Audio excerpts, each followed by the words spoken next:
So, welcome back to the channel. We have Nick with us this evening. Nick, how are you doing? Yeah, very good. Thanks, Dean. How about yourself? Yeah, not too bad, mate. Not too bad. Um, so let's get into it then. Yesterday, how do you think we did in the game, and how happy were you with the boys? Yeah, look, I thought it was a really controlled performance. I thought we never really looked under threat during the game. I only really recall one save that Ollie had to make that was maybe a bit testing. So, but they showed a lot of energy. They showed a lot of pace, and we had to deal with that, and we did, and we dealt with it well. We created quite a few chances in the first half. Um, I think we were a little bit more kind of flat in the second half, maybe not from a kind of flat perspective, but just we kind of did what we knew we needed to do to get the result out of the game. Nothing was really sticking when we played the ball forward, which was kind of the disappointing thing out of yesterday's game. But yeah, like I said, I just thought it was a controlled performance, and we could have on another day scored a few more goals, but on that in the game yesterday we didn't need to, and our defenders did what they needed to do to defend fully as a unit, and our shape out of possession was absolutely spot on, and it was really hard to break us down.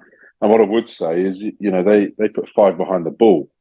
Um, in defence when we were attacking. So as much as I say we could have and should have done better, we did well to create the chances we did against a system that we don't usually come up against, which was obviously extremely defensive when they didn't have the ball, and we had to find ways to break that down. And the boys did well to do that.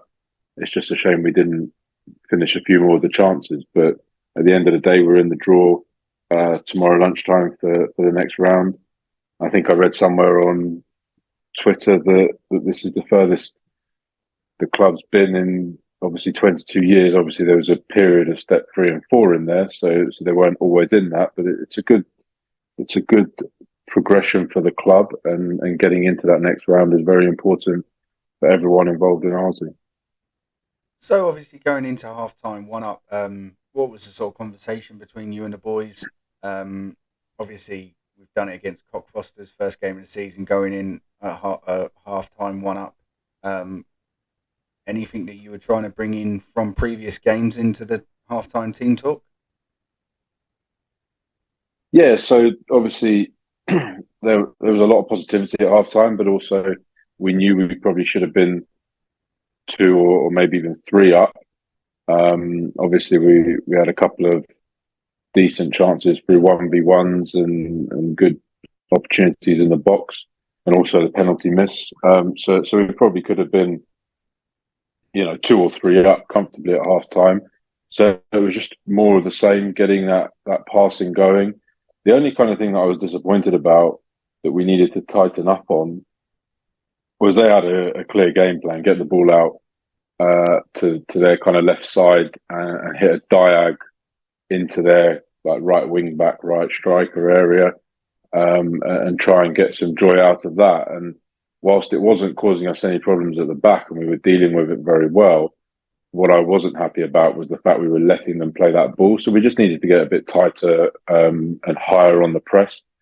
And we did that in the second half, and they didn't really. I think they played that ball maybe a couple of times in the second half, and most of the time it was cut out at source. So they also had their number seven, the captain, dropping and getting on the ball a lot, and it was about getting tighter to him and stopping him playing. They had some good players and they had a lot of energy, and it was just about stopping them trying to play the way they wanted to play and make sure that we controlled the game. And like I said, although we didn't really penetrate as much in the second half and nothing was sticking really when we were going forward, we still had a couple of chances. We still brought them down a few times, but it was more about what we could do in terms of our out of possession, and making sure that we could get that right after obviously a few losses in a row coming into this game. So was very important to be able to do that. It was very important to get the clean sheet.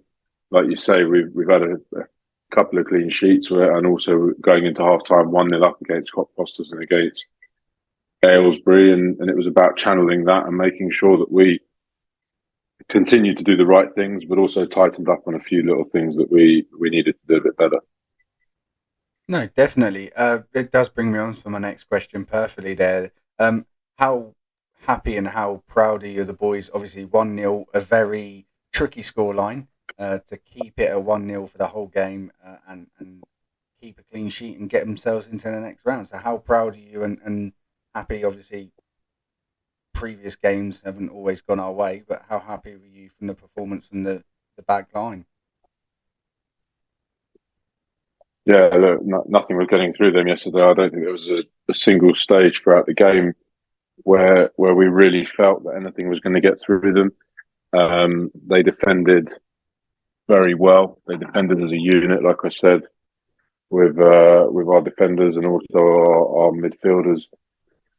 They were picking up all the second balls. So yeah, very happy with that. Obviously, coming off the back of a couple of performances where we've been pretty good in our shape, but we've just made some silly individual errors, and it was really good to not make those yesterday, obviously, and get that confidence in the way we defended, and also in getting that all important clean sheet, because that obviously gives the boys a lot of confidence as well. So no, I'm very happy with the bounce back of yesterday. Like I said, I think I mentioned it to you yesterday. We went into the game obviously a bit fragile because we'd lost 3 on the bounce, and in those games, particularly in the first 2, we felt like we could have got something out of the game, and it was disappointing to not get anything out of those 3. So it was really important to make sure that we bounced back yesterday and get that win, and the clean sheet was obviously a good bonus to that. So, last question then, Nick. Man of the match and reasons why, please. So yeah, so Dan for me has been really good over the past, well, this season so far. He's been solid in the majority of the games, and he's really come into his own this season.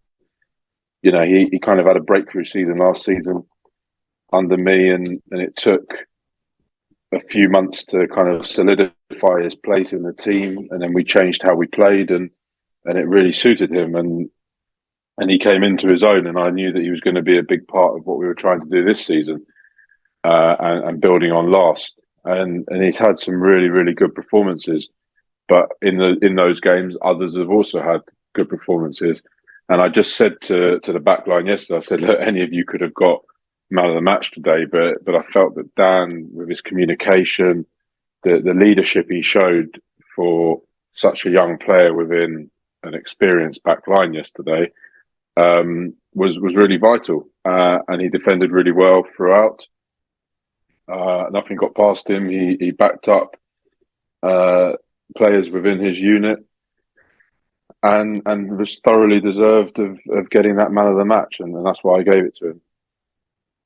No, definitely, mate. Played I also fantastic. want to.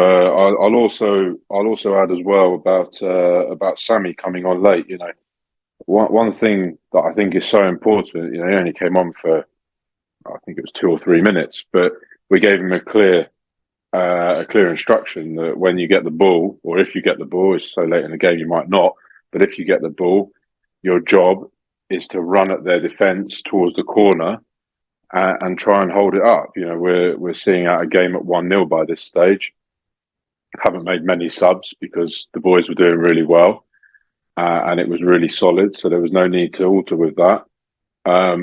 Obviously, we pick up the injury. Sammy comes on, and he gets the ball and he runs it to the corner, and he gets brought down, wins a free kick. That obviously kills a bit of momentum. We take the free kick. Bizarrely, they end up getting a free kick. Don't ask me how that happened. But then from that free kick, keeper kicks it, ref blows the full-time whistle. So that was a vital part of the game, you know. So obviously, he hasn't played a full game there, but he's come on and impacted it in the way we asked him to impact it. And that's so important when you're coming off the bench, that you hit the ground running, first of all, And then secondly, you take on board the instructions as to what is required in that specific game to make sure that you see it out, or depending on what the scoreline is, there could be a different instruction. But in yesterday's game, I thought he came on and he showed that energy in that last few minutes and did exactly what we asked him to do. So really happy with that as well. So cheers, thanks Nick for your time this evening. We will obviously keep a close eye on tomorrow to see who we get in the next round of the Vars.